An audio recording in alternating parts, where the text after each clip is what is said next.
What's up, katropa? Isang madilim na biyernes. Parang uulan na naman, no? Kita na yung panahon, no? May ginawa tayo rito sa paldi na to, nabutas na eh. Medyo may butas.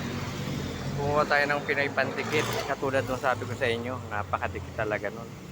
Super. Subok na talaga. Solid nga eh. Ayun, nilagyan ko lang ng, ayun, scotch tape lang. Tapos nilagyan ko ng Pinoy pandikit yung scotch tape. Tinape ko, ayan, yung harap. Pinapalang ko. Pero puro Pinoy pandikit yan, no? Ganda, oh. Tines ko ngayon, wala na siyang tulo. Hipay niya talaga. Oo. Alin? Hindi pa yata. Tanong. Ayan, oh. Kaya tropa, oh. Walang tagas kahit ano. Wala yan. Oh. Ang dikit niya talaga.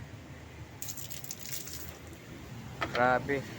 Kaya kung bibili kayo ng iba, pandikit, eto na lang. Ito na lang Pinoy pandikit, mga katropa.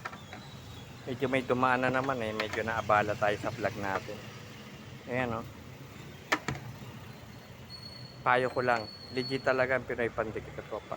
Sabi mo, wala nang tagas kahit ano gawin mo. Oh. Kaya lang patagalin ng mga 10 to 15 minutes para siguradong matigas.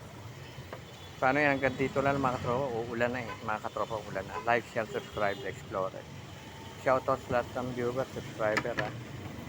Kita nyo, hindi ko lang kung matuloy tayo mag-bike bukas dahil medyo maulan eh. Try rin natin mga katropa. Hanggang dito na lang. Maraming salamat. God bless. Ingat po sa pagdadrive. Mga biyahe. Happy weekend.